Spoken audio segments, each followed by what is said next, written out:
Tunog ng telepono ang gumising kay Jerome sa umaga na iyon. Pabaling-baling siya sa kama saka marangkin na pa ang phone na nakalapag sa limisita malapit sa kanyang kama. Hello? Sagot niya na hindi man lang tinignan kung sinong tumatawag. Dahil pikit pa ang mga inaantok niyang mata. Jerome! What the hell? Where are you? Sigaw ng boses sa kabilang linya na nakapagpamulat bigla sa kanyang mga mata.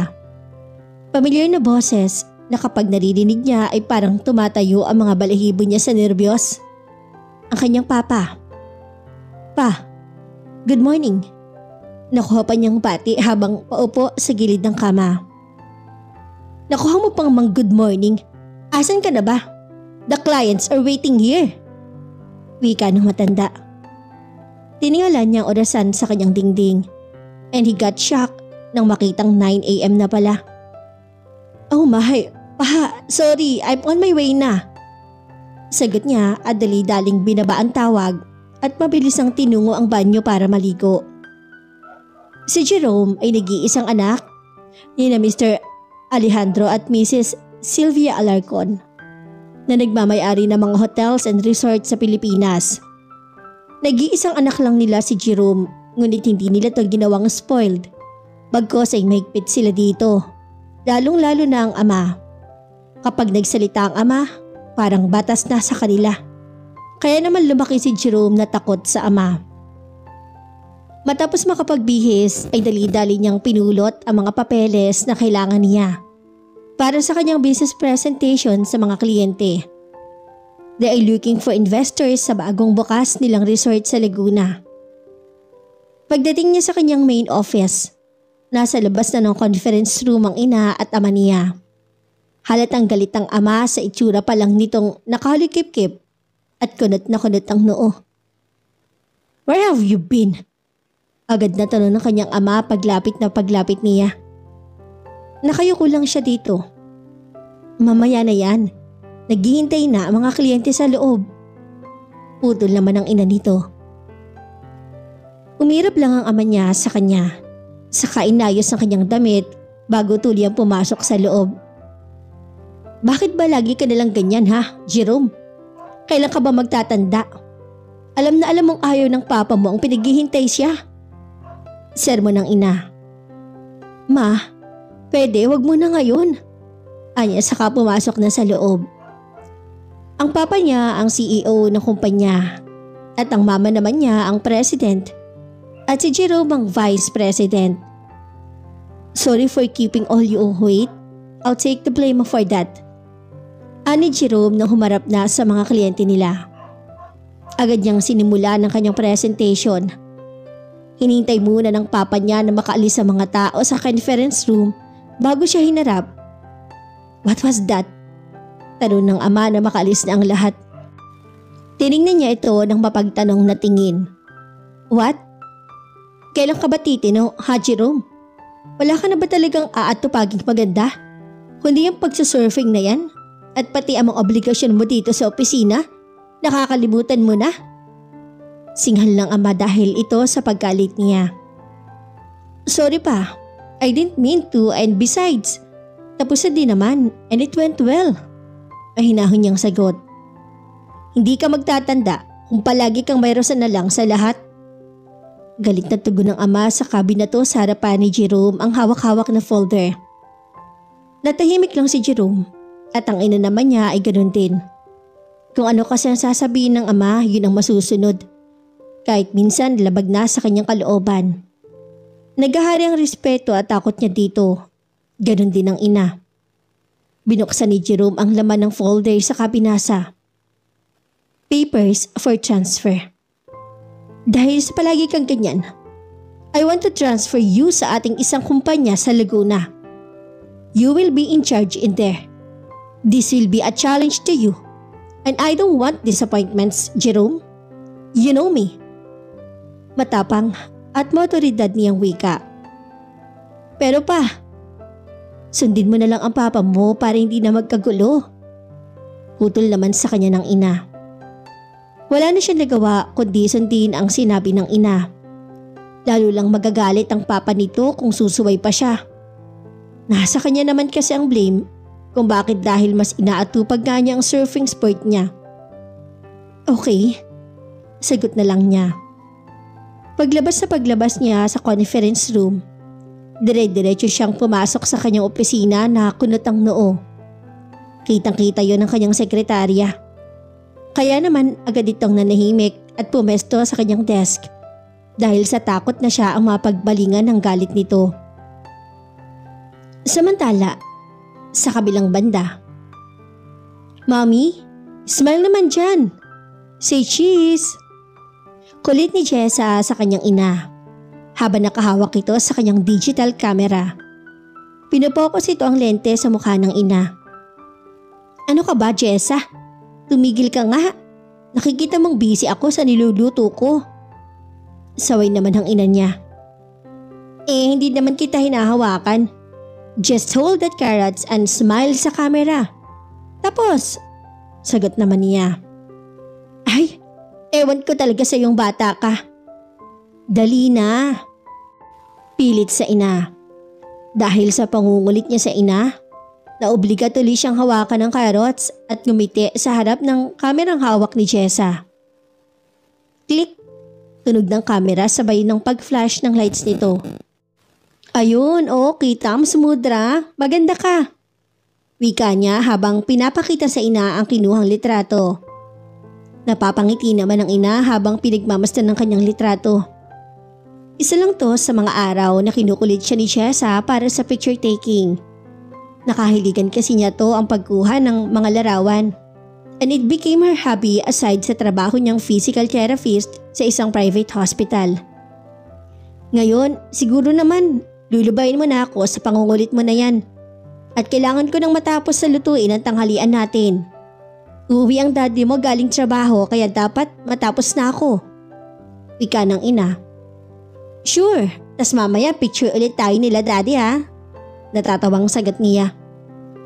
Agad niyang iniwan ng ina sa kusina para pumasok sa kanyang kwarto.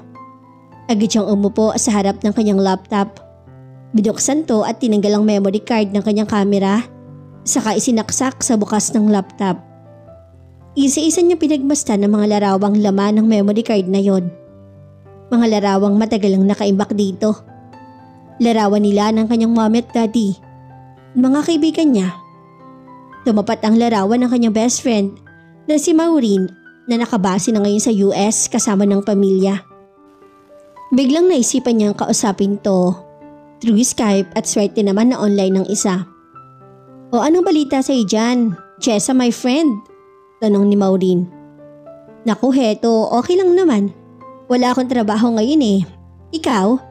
Buksan mo kaya yung video mo nang makita naman kita. Huwag na, pangit ako ngayon. Tanggi ni Maureen.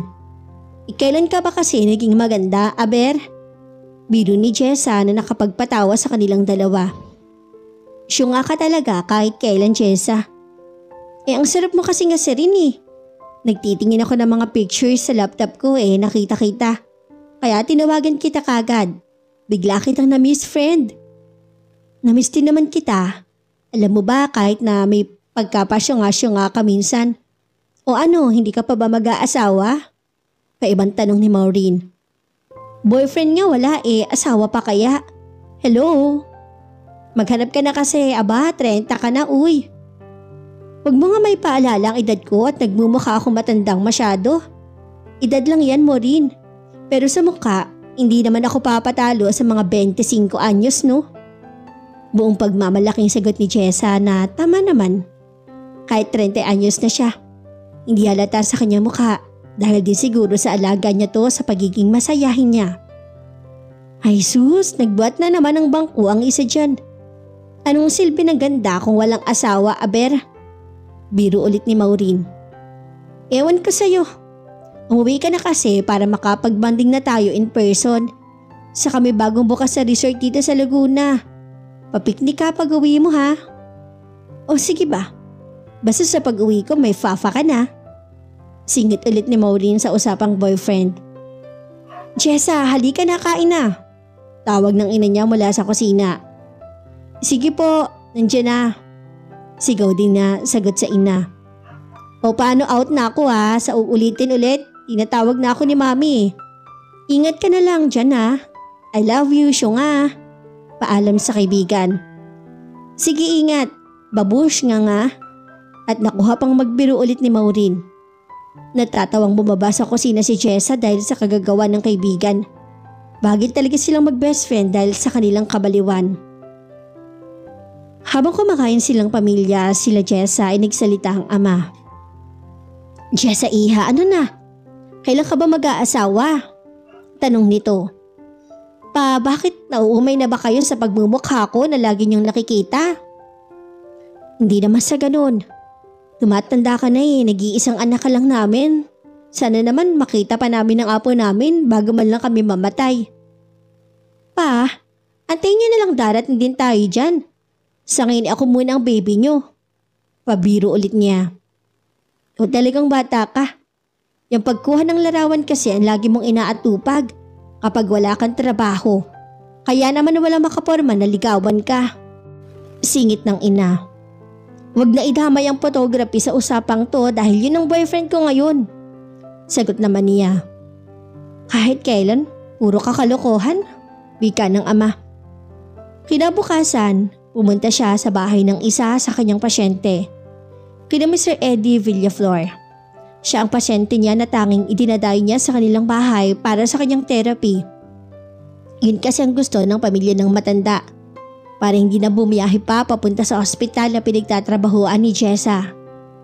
3 araw sa loob ng 1 linggo lang naman ang therapy ng matanda, kaya binibigay niya ang Martes, Huwebes at Sabadong araw niya.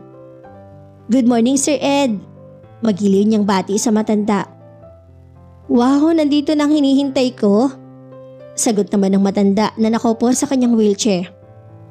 Mukhang hinihintay mo talaga ako Sir Ed. Excited ka na ba sa therapy? Lumapit ang asawa ng matanda. Naku Jessa, kanina ka pa niya inaantay. Gusto daw niya sa may tabing dagat pumunta at doon mo na daw siya i-therapy. Kahit wag mo na daw ang usual yung ginagawa mo. Ewan ko ba't gusto niya pumunta doon? Paliwanag ng asawa ng matanda. Malayo po ba dito ang beach? Naitanong ni Jessa. Hindi naman, ipahatid ko na lang kay sa driver kung payag ka. Sige po. Baka kailangan nga ni sir ng preskong hangin. Baka doon na siya tuliyang gumaling. Nangingiting sagot niya. Inihanda na nila ang gagamitin saka sila lumikas na. 10 minuto lang ang biyahe mula sa bahay ng mga Villaflor sa beach. Saan pa dito manong ang walang masyadong tao? Tanong ni Jessa sa driver. May alam po ako ma'am na hindi pa masyadong dinadayo dito. Sige doon na lang tayo para mas tahimik si Sir Ed. Sagot ni Jessa. Samantala, nag-iimpake naman si Jerome sa loob ng kanyang opisina. Kailangan niya makuha ang mga dapat niyang daling gamit para sa paglipat niya sa Laguna. Hanggang ngayon hindi pa rin siya sang-ayon sa pagtatransfer sa kanya ng ama. Ngunit wala naman siyang magawa kundi ang sundin to. Ay naku pare, kung hindi lang dahil kay Papa at sa negosyo, hindi ako luluwas papuntang Laguna. Reklamo niya sa kanyang kaibigan habang nag-uusap sila sa phone. Medyo malayo-layo ka din sa barkada kung ganun. Paano na mga ginagawa natin dito? Di hindi ka na niyan makakadalo. Tanong naman ng kaibigan. Yun nga pare ang ayaw ko. Alam mo naman ako, hindi ako napipirme sa bahay. Kulot noong sagot niya. Sa bagay, okay din sa Laguna ka. Mas mapagtutuunan mong maigi ang pagsasurf mo kapag wala ka ng trabaho. Hayaan mo't dadalaw-dalawin ka namin doon para sa mga surfing activities. Wika ng kaibigan. Sige pare, alis na ako. Kailangan ko pa mag-impake ng damit ko. Baka once in a while na lang ako uwi from Laguna. Katamad magbiyahe.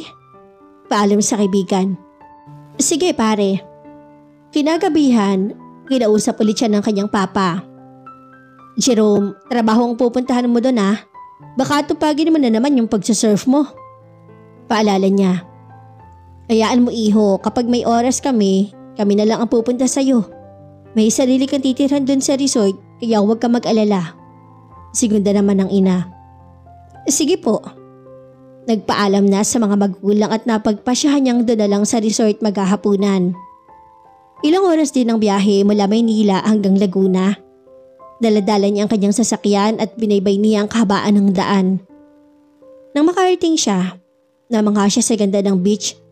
Tamang-tamang matatanaw mo ang dagat mula sa kanyang sariling bahay. Ilang metro lang ang layo nito mula sa dalampasigan at sa maputing buhangin ng dagat. Okay, not bad. Kausap sa kanyang sarili. May kinuha din na parang tutulong sa kanya sa mga pangangailangan niya. Under renovation pa ang resort kaya naman hindi pa kompleto. May ginagawa pang parang tulay sa may dagat na sa tansya niya, mahigit 50 metro at may maliliit na kubo sa dulo.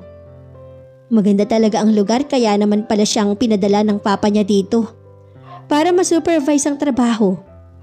Ilang sandali pa ay dumating ang engineer. Hello Mr. Alcantara, I'm Engineer Sam Villaflor na umasikaso sa development ng resort. Inaabot ng lalaki ang kamay at agad naman na tinanggap iyon ni Jerome. Hello, just call me Jerome. Sagot ni Jerome at halos magkaedad lang kasi ang kanilang itsura. Tinawagan ako ng daddy mo to tour you around the perimeter, wika ng engineer. Si Papa talaga. Okay, just let me have my cap first. Sagot niya sa kadali-daling kinuha ang sombrero. Inuna nila napuntahan ang pangalawang inn na pinapagawa, saka sinunod ang restaurant bar at saka iba pang mga pwedeng magamit ng mga bisita doon. Matapos yun ay sa mga cottage naman na may malapit sa dalampasigan. Nagpalagay sila ng maliliit na cottages para silungan ng mga nagsuswimming o magpapahangin lang. Ilang buwan pa ba bago matapos ang lahat? Tanong ni Jerome. Maybe a month or so. Konti lang naman ang gagawin dito. Sagot naman ni engineer. Okay, gusto ko kasi na magpabukas na kami para masimulan ang pagtanggap ng mga bisita dito. Siya nga pala, yung cottage doon tapos na ba? Tanong niya habang tinuturo ang cottage na inilagay sa may tulay sa gitna ng dagat. Malapit na. Maglalagay na lang kami ng lights doon then okay na. Sagot naman ng isa. Ginagala ni Jerome ang kanyang mga mata sa paligid. Nang may mapansing tao doon. Is it allowed na magpapasok ng mga tao dito? Nakakunot ang noong tanong ni Jerome. I guess not. May signage naman ata sa may bungad. Sagot naman ni engineer saka tiningnan ang direksyon ng mata ni Jerome. I will just handle that. Dagdag niya na makita na may nakapasok nga. No, I will do it. Magkita na lang ulit tayo kapag may i-consult ako. Sagot niya at nagpaalam na. Tinungo niya ang kinaroroonan ng taong nakita na nakapasok sa kanilang property. Habang papalapit siya, nakikinita niya ang isang babae na may tulak-tulak na wheelchair. Lumapit pa siya sa mga ito. Nang siguradong marinig siya ay doon na siya nagsalita. Miss, hindi mo ba alam na bawal kayo dito? Wika niya na nagpalingon ng babae. Hello, bawal ba? Wala kasi ako nakitang signage eh. Paliwanag naman ng babae. By the way, I'm Jessa. And he's Sir Ed. Pakilala ni Jessa. Hindi ko tinatanong ang pangalan mo o ang kasama mo. Ang sinasabi ko, bawal kayo rito. Matapang na sagot ni Jerome. Umarangkada na naman ang pagkasuplado nito. Nabigla si Sir Ed sa inaasta ng lalaki na nasa harapan nila. Pwedeng sandali lang kami dito. Hindi kasi namin alam eh. Si Jessa ulit ang sumagot. Hindi pwede. Giit ni Jerome. Ang damot naman ng lalaking to. Sa isip ni Jessa. Dahil doon ay naisip siya. Bumulong siya kay Sir Ed. Sir, sapalpalan mo nga ang mayabang na yan. Bulong niya at napangiti naman ng matanda. Alam niyang ibig sabihin ni Jessa sa kanyang sinabi. Ahem, ani Sir Ed. Iho, hindi naman siguro kawalan sa yaman mo kung tatambay lang kami dito ng mga ilang minuto. Malumanay ngunit may hapit na wika ng matanda. At saka iho, maganda pakikipag-usap ng kasama ko. Sana naman umasta kang tao kasi tao din kami na humarap sa'yo. Patuloy ng matanda. Parang binuhusan ng malabig na tubig si Jerome sa wika ng matanda. Si Jessa naman palihim nang humingiti. Sige, Hahayaan ko kayo ngayon. Pero dapat hindi na ito mauulit. Bawi na lang ni Jerome sa pagsusuplado niya. Na makalayo ang lalaki, doon na pinakawala ni Jessa ang halakak na kanina pa niya pinipigil. Ang galing niyo, Sir Ed. Walang sinabi talaga sa inyo ang Mr. Sungit na yon. Tawang-tawa na wika ni Jessa. Ang dami mo kasing alam eh, ayan tuloy. Walang nasabi. Tugon naman ng nakatawang si Sir Ed.